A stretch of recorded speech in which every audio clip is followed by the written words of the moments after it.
اللهم صل أفضل صلاة على أسعد مخلوقاتك سيدنا محمد وعلى آله وصحبه وسلم عدد معلوماتك ومدى كلماتك كلما ذكرك الذاكرون وغفل عن ذكره الغافلون آمين آمين يا رب العالمين.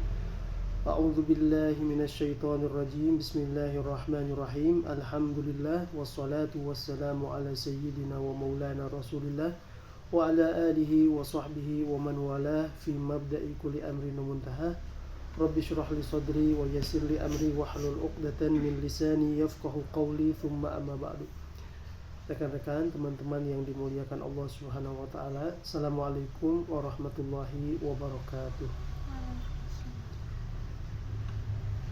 Insya Allah saat ini kita akan melanjutkan pembacaan kitab Is'adul Bariyah fi Ahkamil Udhiyah yang ditulis oleh salah satu ulama Al-Azhar, yakni Profesor Dr. Hisham Kamil Hamid Musa Al-Azhari.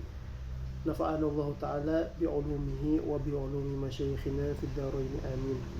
Pada video sebelumnya kita sudah berbicara tentang dalil-dalil disyariatkannya penyembelihan hewan kurban. Setidaknya ada 3 jenis dalil yang menjadi dasar disyariatkannya ibadah penyembelihan hewan kurban. Yang pertama Al-Quran, yang kedua hadis, yang ketiga ijma' atau konsensus para ulama. Allah Subhanahu wa ta'ala berfirman, fasholli li rabbika wanhar, laksanakanlah sholat untuk Tuhanmu dan cucurkanlah darah, yakni sembelihlah hewan kurban.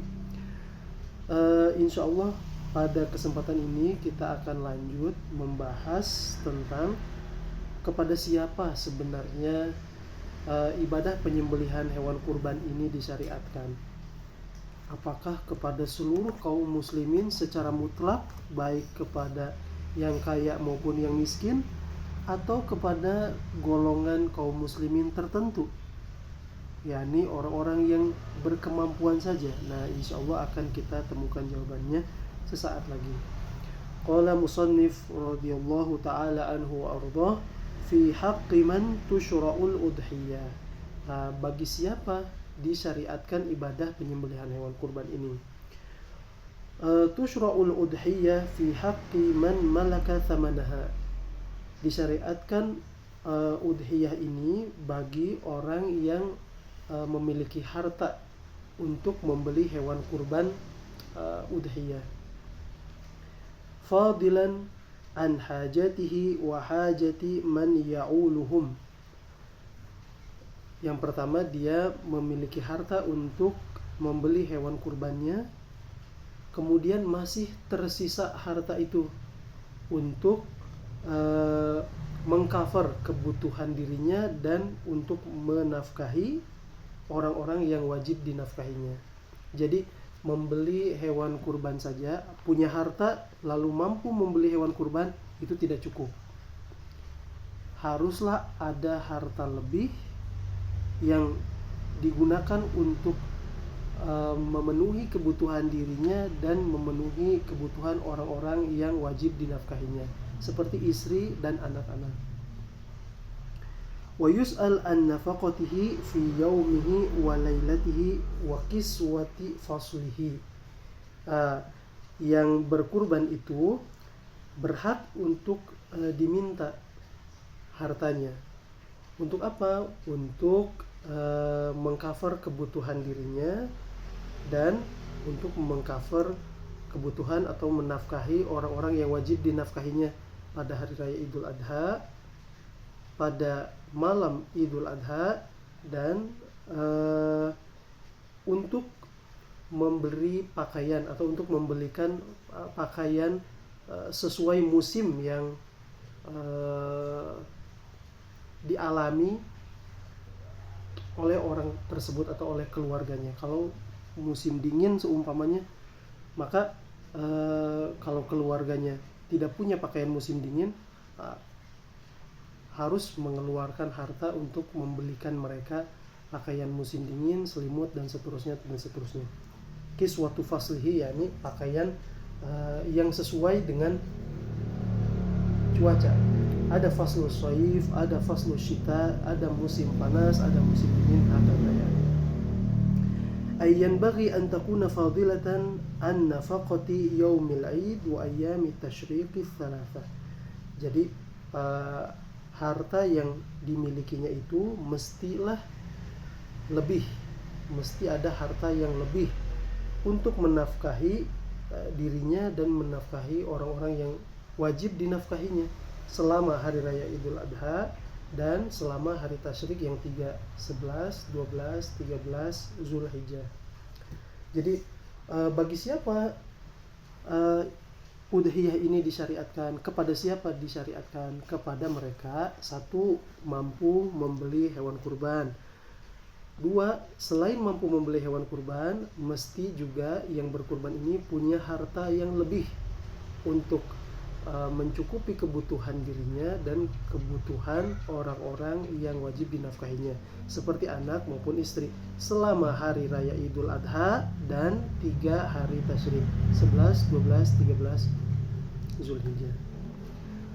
Fahadhil ayyamul arba' syuri'a fiha dhab'ul udhiyah. Nah, 4 hari ini, yakni 10 Zulhijjah, 11, 12, 13 Zulhijjah ini disyariatkan untuk menyembelih hewan kurban. Li'annaha kama akhbara al-ma'sum an Nabishah al-Hadhali qala Rasulullah sallallahu alaihi wasallam ayyamut tasyriq ayyamu aklin wa syurbin. Hal itu sebagaimana dikabarkan oleh Nabi Muhammad sallallahu alaihi wasallam yang bersumber dari Nabishah al-Hadhali. Beliau berkata bahwa Rasul sallallahu alaihi wasallam dulu pernah bersabda bahwa hari tasyrik itu adalah harinya makan dan minum, sebagaimana diriwayatkan oleh Imam Muslim.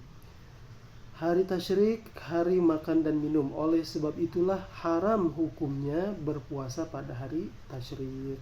Bukan saja haram, tapi juga tidak sah puasanya. Nah, begitu juga dengan tanggal 10-nya. Tidak boleh berpuasa pada tanggal 10 Zulhijjah. Kenapa? Karena bertepatan dengan Idul Adha. Jadi ada 5 hari di mana dilarang bagi kita untuk berpuasa. Idul Fitri, Idul Adha, dan 3 hari tasyrik. 11, 12, 13 Zulhijjah tidak boleh berpuasa. Puasanya tidak sah dan haram. Nah, wasumiyat bi ayyamit tasyrik. Ayam tasyrik atau hari tasyrik, kenapa disebut tasyrik? Apa itu tasyrik? Wasumiyat bi ayyamit tasyrik haitsu tusyriqu syamsu ala luhumil adahi. Disebut hari tasyrik karena pada saat itu daging-daging hewan kurban tersinari oleh cahaya matahari. Tasyrik, syuruk, ya, itu sama artinya cahaya atau sinar matahari. Disebut hari tasyrik karena daging-daging hewan kurban tersinari oleh sinar dan cahaya matahari. Amma man kana fiha faqiran aw la yamlik ma yakfihi hadhihi al-ayyam fala yutalabu bi fi'liha. Adapun orang yang fakir pada 4 hari ini, 10, 11, 12, 13 Zulhijjah. Adapun orang yang fakir pada 4 hari ini dan tidak memiliki harta untuk membeli hewan kurban, atau dia memiliki harta membeli hewan kurban, tapi kalau harta ini dibelikan hewan kurban, maka dia tidak bisa menafkahi dirinya dan orang-orang yang wajib dinafkahinya. Orang seperti ini tidak diminta, tidak dianjurkan untuk menyembelih hewan kurban. Menyembelih hewan kurban itu hukumnya sunnah muakkadah, sementara menafkahi keluarga, menafkahi orang-orang yang wajib dinafkahi seperti istri dan anak, hukumnya wajib. Lianna syariah qama ala raf'il haraj. Nah, karena syariat agama Islam itu pada hakikatnya dibangun atas dasar kemudahan, tidak ada kesulitan. Wa idza ta'allaqal amru bimalin kal udhiyah fayutalabu al mustati'. Apabila suatu ibadah berkaitan dengan harta, maka yang diminta untuk melaksanakan ibadah tersebut hanya orang-orang yang mampu saja. Ini seakan-akan kaidah. Nah, perlu dicatat bahwa setiap ibadah yang pelaksanaannya melibatkan harta tidak disyariatkan kecuali kepada mereka yang mampu. Haji misalnya, haji itu ibadah yang melibatkan harta, melibatkan fisik dan melibatkan harta, maka tidak disyariatkan, tidak diperintahkan kecuali bagi mereka yang mampu. Aidon az-zakat, zakat juga sama, ibadah yang melibatkan harta, tidak disyariatkan, tidak diwajibkan kecuali bagi mereka yang mampu, yakni yang memenuhi syarat. Begitu juga dengan penyembelihan hewan kurban. Tanbih, di sini ada peringatan dari Syekh Hisham. Nara ba'dhan nasi alladhina ta'arradu li ba'dil azamatil maliyah fi harajin shadid haitsu lam yastati'u ada'a sya'iratal udhiyah lidarajati isabatihim bihusnin shadid wa hadha khata'un li'annaha sunnatun wa laysat fardan. Kata beliau, kami melihat ada sebagian orang yang memiliki masalah kesulitan di dalam urusan harta, di mana mereka belum mampu untuk menjalankan ibadah penyembelihan hewan kurban. Karena mereka tidak mampu, mereka bersedih hati, menunjukkan ekspresi yang sedih. Nah, ini sebetulnya merupakan sikap yang keliru. Mengapa demikian? Karena ibadah penyembelihan hewan kurban ini sunnah, bukan ibadah yang wajib. Apa artinya sunnah? Ibadah atau sesuatu yang diperintahkan oleh agama dengan bobot perintah yang ringan. Mana ringan? Kalau dilaksanakan mendapat pahala, kalau ditinggalkan tidak berdosa. Nah, thumma wa ala ra'yil hanafiyyah annaha wajibatun 'alal mustati' wa laysa 'alal faqir.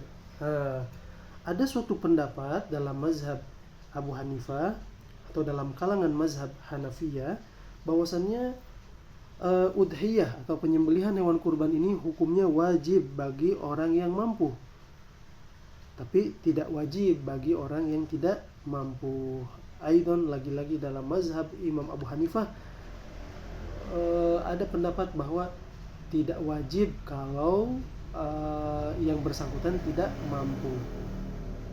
Jadi tadi ada kaidah tadi ya, setiap ibadah yang melibatkan harta tidak disyariatkan kecuali bagi mereka yang mampu.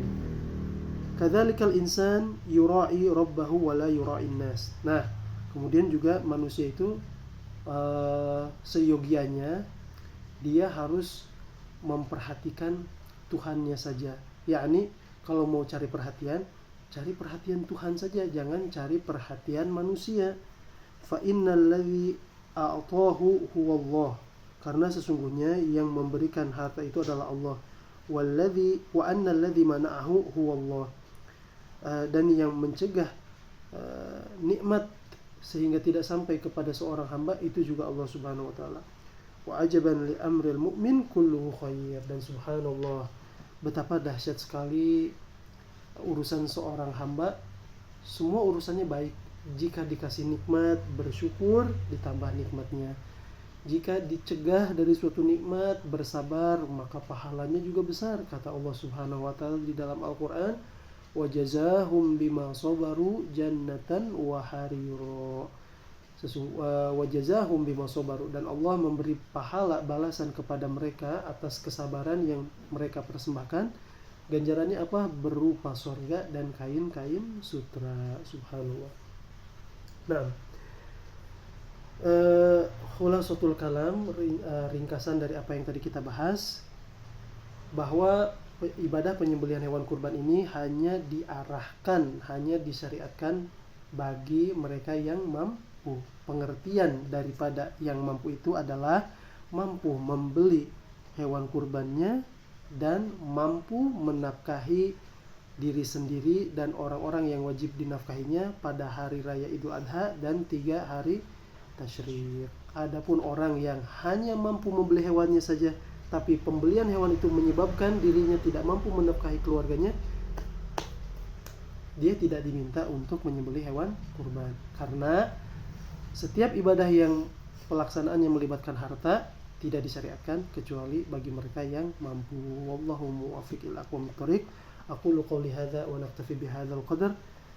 Allahumma salli afdhala salatin ala as'adi makhluqatika sayyidina Muhammad wa ala alihi wa sahbihi wa sallim adada ma'lumatika wa midada kalimatika kullama ذكرك الذاكرون وغفل عن ذكره الغافلون آمين آمين اللهم آمين والسلام عليكم ورحمة الله وبركاته. Waalaikumsalam.